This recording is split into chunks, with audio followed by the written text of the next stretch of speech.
Welcome back to On the Beaten Path. Here we are in Macau at the Blue Frog Bar in the Venetian Casino, and I'm here with Jun Kong. My hometown, welcome. Thanks for having me, man. Thank you for having us. We're in for a special treat today. Jun Kong releases his third album, first one in 10 years. Jun, tell us a little bit about what people can expect on this album. It has been 10 years since I've been officially a recording artist, but I've actually been touring non-stop for the likes of Eason Chan Khalil Fong, R&B superstar, Sandy Lam, and I will currently be on my way to do Faye Wong's tour. I've been playing drums since I was professionally since I was 14, so I'm 33 now.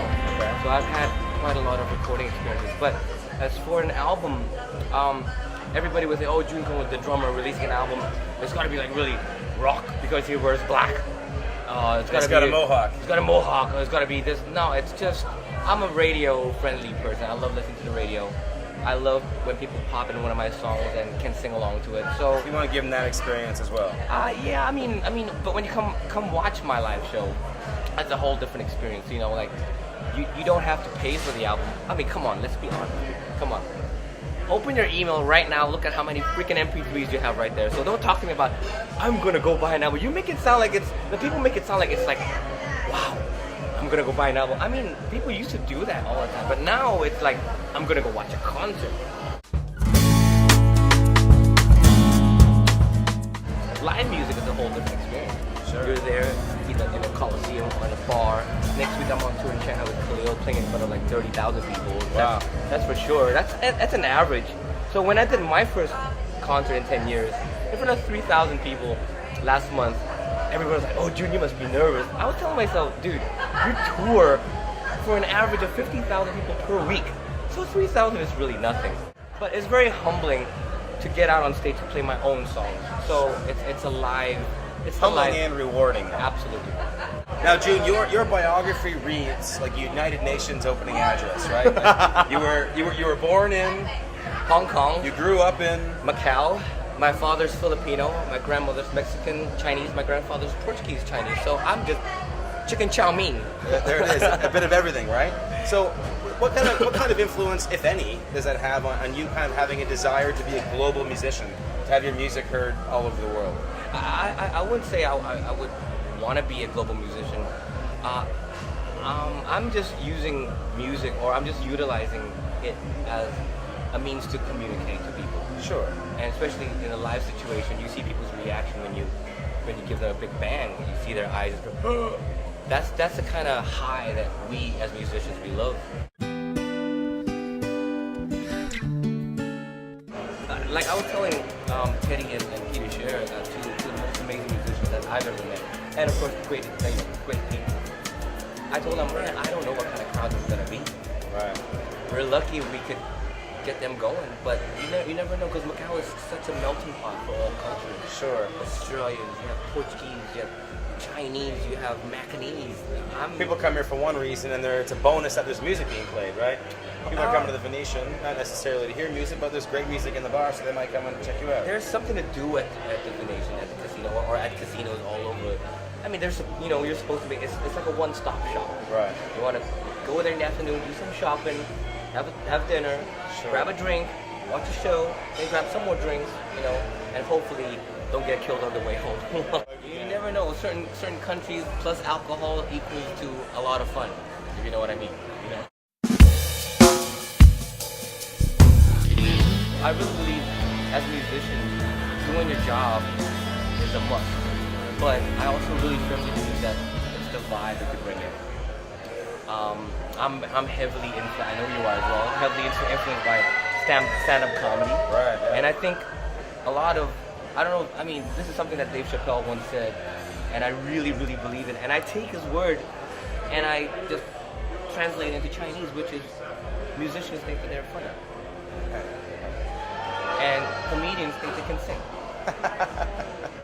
It comes down to timing, I would say. The timing, the pacing of certain things. Well, that's huge in comedy. That's all about timing. Yeah. It's all about the tone of voice, and it comes down. It's exactly the same as music for me, anyway. It's like you're talking to a 4-year-old. If you bring down your voice, people will listen because they think what you're about to say is very, very important. Yes. You know, and the louder you get, the more rambunctious they get as well. So you can control an audience by the tones of your voice and the flow of your speech and the volume that you use, right?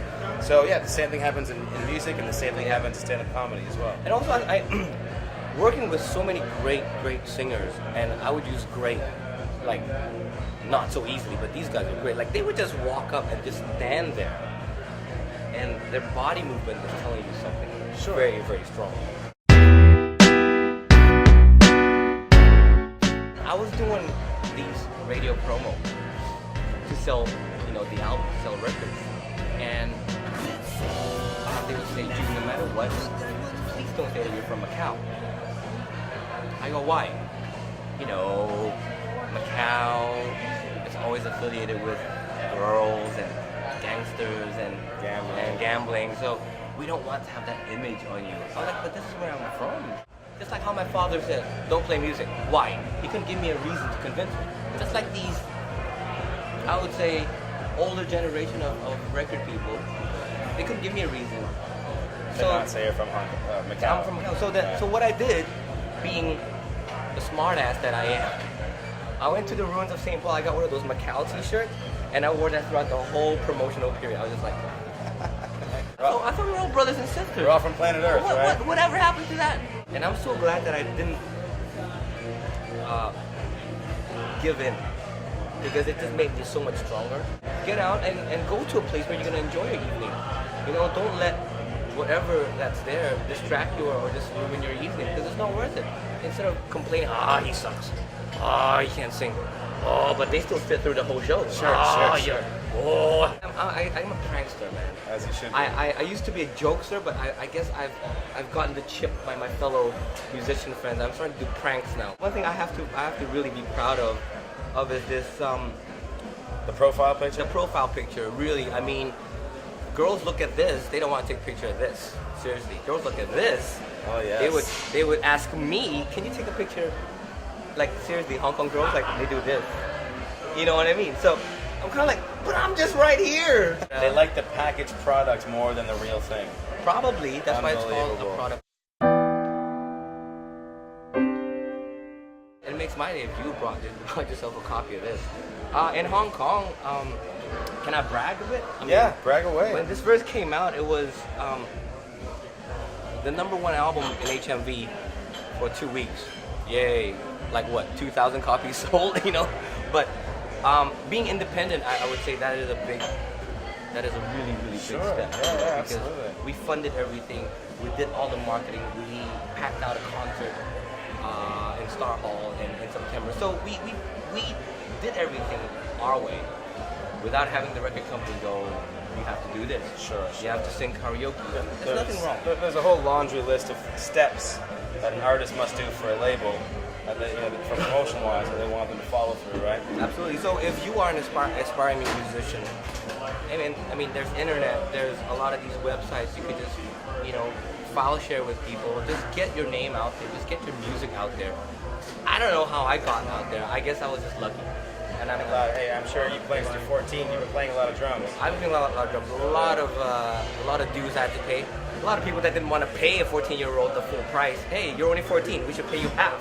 Right, you know what I mean? Right. So, sometimes it's all good. Just remember, it's all about having fun.